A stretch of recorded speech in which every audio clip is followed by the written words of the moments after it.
Good morning students. पिछली class में हम आपको पढ़ा रहे थे जंतु ऊतक एनिमल टिश्यूज, जिसमें हमने आपको ऊतक पढ़ाए थे एपिथेलियम ऊतक और स्तरित ऊतक, घनाभ ऊतक, स्तंभाकार ऊतक, रोमाभ ऊतक, ग्रंथिल ऊतक तथा हमने बताए थे एपिथेलियम ऊतक के कार्य और उसमें उसके फिगर रह गए थे। तो आज हम आपको उसके फिगर बता दे रहे हैं, जो कि आप सभी को उसके फिगर बनाने हैं। तो आप बना लीजिए और हेडिंग वही है आपकी कल वाली एपिथेलियम ऊतक। एपिथेलियम ऊतक ये आपकी हेडिंग है और इसकी जो डायग्राम है वो इस प्रकार से है।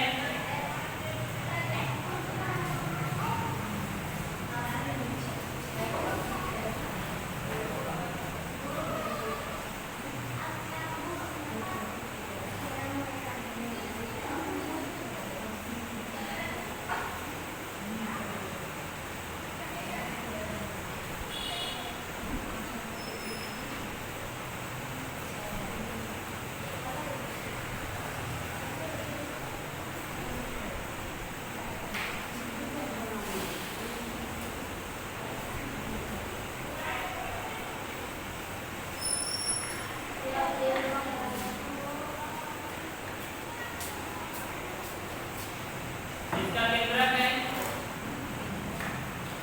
ये संयोजी पदार्थ है,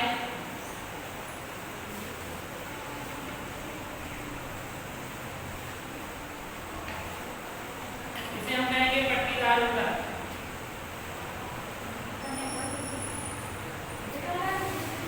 पट्टीदार ऊतक दूसरा बनाएंगे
ये जो आप देख रहे हैं ऊपर इस तरीके से इसकी ये रोम है,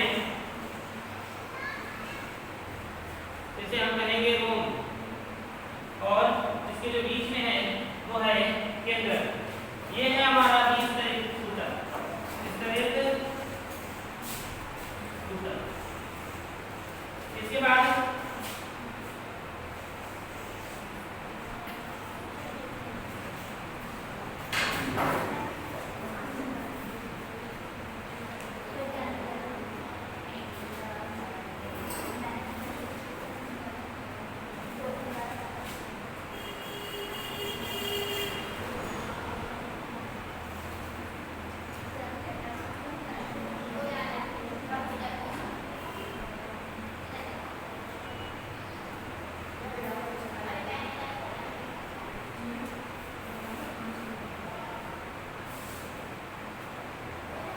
श्लेष्मा केंद्र, श्लेष्मा केंद्र,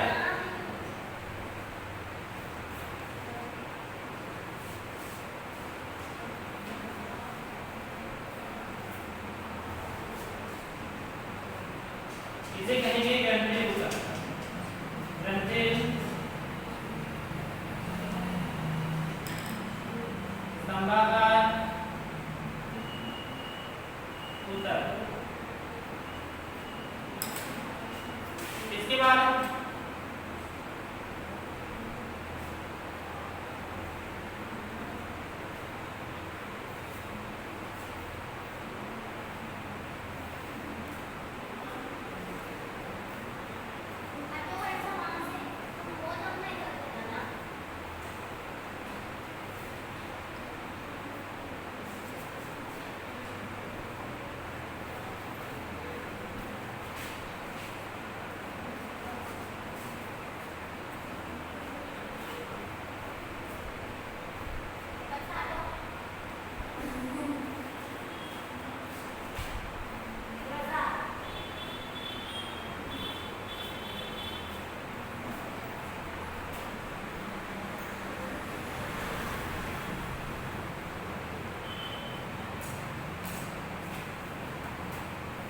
ये केंद्र है।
ये है सरल अनाभ ऊतक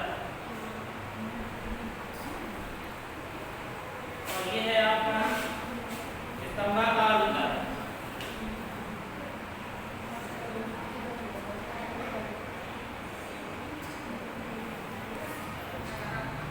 ये आपका मीनर के केंद्र है और ये लास्ट जो है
लीजिए। ये आपके जो 6 डायग्राम हैं,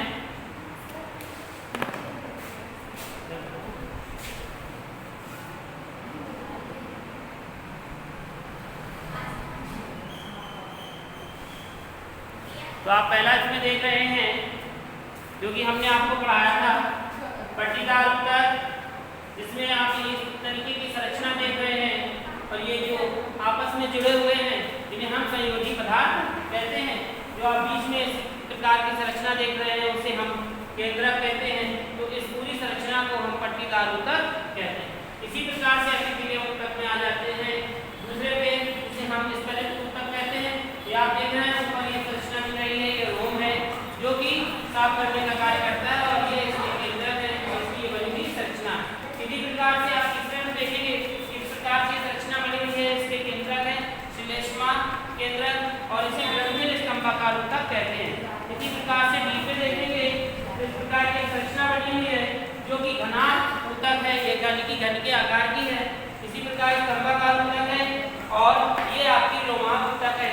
तो ये 6 प्रकार की जो संरचनाएं हैं आप अपनी नोटबुक में बना लीजिए।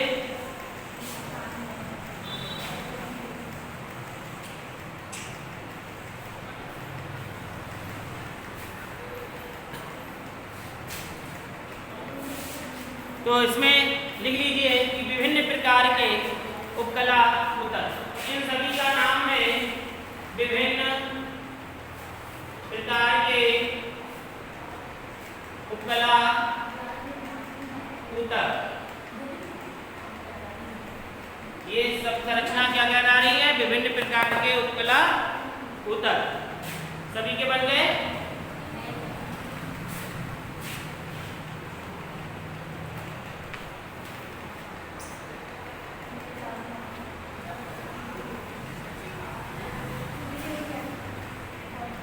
तो अगली हेडिंग डाल लीजिए जिसका नाम है संयोजी ऊतक। इन सभी को लिखने के बाद इसका नाम है संयोजी ऊतक। नई हेडिंग है आपकी संयोजी ऊतक, जिसे हम कहते हैं कनेक्टिव टिश्यूज। कनेक्टिव टिश्यूज संयोजी का मतलब ही होता है आपस में संयोज करके रखना, यानी कि जुड़कर चलना। तो ये हमारा संयोजी ऊतक कहलाता है। यानी कि ऊतक तो विशेष प्रकार के होते हैं और ये अपने स्थान बनाए रखने के लिए तथा विभिन्न अंगों को आधार देने के लिए ये कार्य करते हैं, जिनकी संख्याएं कम होती हैं लेकिन ये परस्पर आपस में जुड़े होते हैं। तो आपस में कनेक्ट होने के कारण ही इनको हम क्या कहते हैं? संयोजी ऊतक कहते हैं। यानी कि जैसे हमने कहा कि हम उनसे कनेक्ट नहीं है, यानी कि हम उनसे जुड़े नहीं हैं। तो जिनसे जो जुड़ा होता है यानी कि संयोजन होता है उन्हें हम संयोजी ऊतक कहते हैं। तो चलिए लिखिए इसमें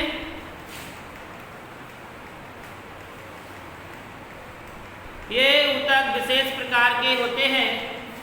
ये ऊतक विशेष प्रकार के होते हैं जो ये ऊतक विशेष प्रकार के होते हैं जो शरीर के विभिन्न अंगों को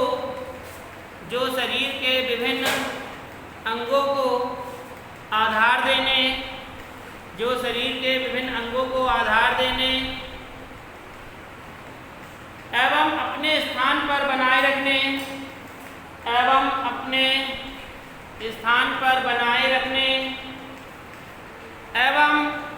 परस्पर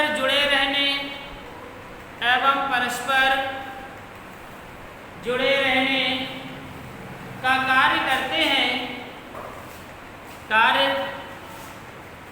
हैं। इन्हें संयोजी ऊतक कहते हैं।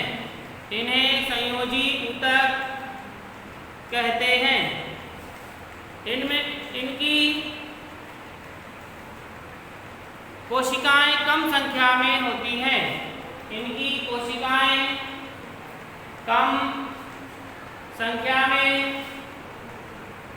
होती हैं।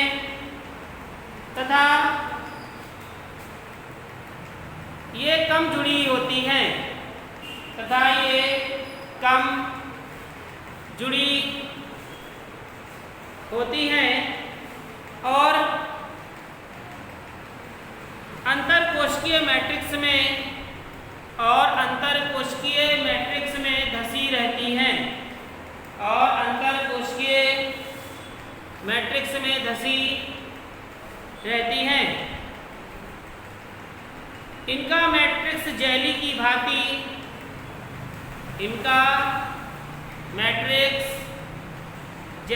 भांति तरल या सघन व कठोर हो सकता है। तरल का मतलब बहने वाला, सघन यानी कि घना, कठोर यानी कि बहुत दृढ़, इस प्रकार का कठोर हो सकता है। जैसे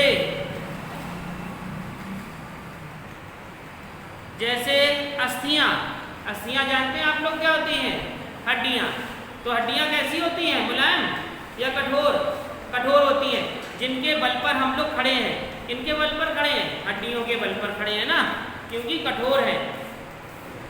जैसे अस्थियां, उपास्थि जो हड्डी जैसी ही होती है लेकिन हड्डी नहीं होती है, भी बहुत हार्ड होती है।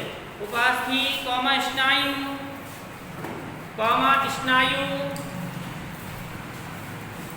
कंडरा,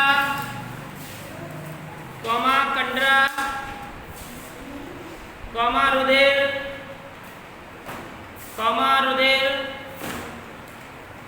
एवं लसिका आदि संयोजी ऊतक हैं। देखिए, अगर हम लोग कॉलेज में पढ़ रहे हैं तो हम लोग परस्पर एक दूसरे से जुड़े हैं कि नहीं? हम लोग किससे जुड़े हैं? प्रबंधक से जुड़े हैं, फिर प्रिंसिपल से जुड़े हैं, फिर टीचरों से जुड़े हैं, फिर क्लासरूम से जुड़े हैं और फिर हम स्टूडेंटों से जुड़े हैं। तो क्या अकेले हमारे स्टूडेंट नहीं आए तो क्या हम पढ़ा सकते हैं? नहीं। इसी प्रकार से जो आपके ऑर्गन्स यहाँ पर बताए गए हैं वे भी परस्पर एक दूसरे से जुड़े हुए हैं कि नहीं है? जो इतनी सारी चीज़ें जुड़ी हैं, जैसे अस्थि है वो किसमें जुड़ी है? उपास्थि में। स्नायु भी जुड़ा है, कंडरा भी जुड़ा है, रुधिर भी उसी में चलता है और प्लाज्मा भी उसी में है। तो सब लोग क्या कर रहे हैं? मिलजुल कर चल रहे हैं। तो इसी मिलजुल के चलने को, इसी के जुड़ने को यानी कि कनेक्टिव टिश्यूज हम कहते हैं, या फिर हम क्या कहते हैं? संयोजी ऊतक कहते हैं। तो ये था हमारा संयोजी ऊतक। तो सभी को समझ में आ गया होगा। तो इसकी अगली हेडिंग है अस्थि या हड्डी। लिखेंगे अस्थि या हड्डी। सभी जानते हैं अस्थि क्या होती है? अस्थि या हड्डी।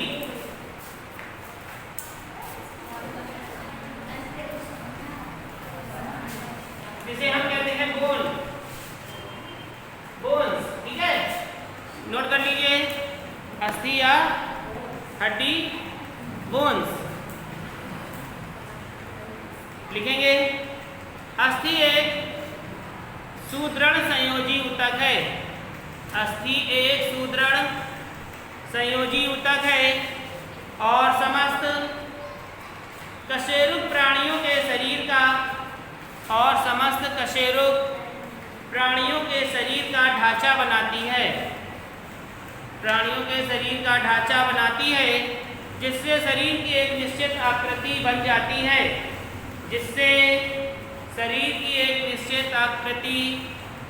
बन जाती है। यह आंतरिक अंगों की रक्षा करती है। अब देखिए, ऊपर से हड्डी का ढांचा है, ये मान लीजिए हड्डी का ढांचा क्या है? ये छाती का जो होता है 12 जिसमें हड्डियां होती हैं, यानी कि 24। इसके नीचे क्या रखा है? हार्ट रखा है। इसी के अंदर क्या रखे हैं? फेफड़े। तो ये क्या कर रही है? हमारी रक्षा कर रही है। किसकी? अंगों की। तो ये आकृति अंगों की रक्षा करती है। यह ओसीन नामक प्रोटीन और अकार्बनिक पदार्थों की बनी होती है। ये ओसीन नामक प्रोटीन और अकार्बनिक पदार्थों की बनी होती है, जिसमें calcium, magnesium, calcium comma magnesium, phosphate comma carbonate तथा क्लोराइड विद्यमान होते हैं अब इसकी हेडिंग डालेंगे जल्दी से, कार्य यानी कि अस्थि के कार्य। हेडिंग डालिए, अस्थि के कार्य। हेडिंग डालो, अस्थि के कार्य। फंक्शंस ऑफ बोन्स लिखेंगे। पहला पॉइंट, ये पंजर का निर्माण करती है। पंजर का मतलब होता है कंकाल। ये कंकाल ब्रैकेट में पंजर, ये पढ़ा रहे, 1 मिनट रह गया बदल का, ठीक है। ये पंजर ब्रैकेट में कंकाल का निर्माण करती है। दूसरा, यह शरीर को आकार प्रदान करती है। तीसरा, यह मांसपेशियों को सहारा देती है। चौथा, ये शरीर के नाजुक अंगों जैसे दिमाग व फेफड़ों आदि की सुरक्षा करती है। ये शरीर के नाजुक अंगों जैसे दिमाग, फेफड़ों व दिल आदि की सुरक्षा करती है, यानी कि हृदय आदि की सुरक्षा करती है। तो ये सभी का हो गया। तो ये आपका जो था संयोजी ऊतक, इसका एक अस्थि की अनुप्रस्थ काट का ये डायग्राम है, ये देख रहे हैं। ये अस्थि की अनुप्रस्थ काट का डायग्राम है, लेकिन ये कोई आपके ज़रूरी नहीं है बनाने के लिए, हम आपको सिर्फ दिखा दे रहे हैं। तो सभी स्टूडेंट्स इस चीज़ को देख लीजिए।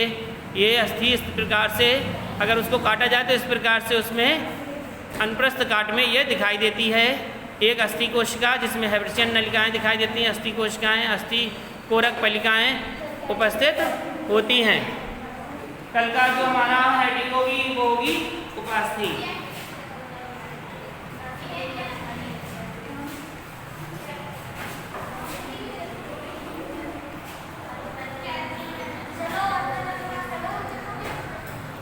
बुला दो 10 वालों को।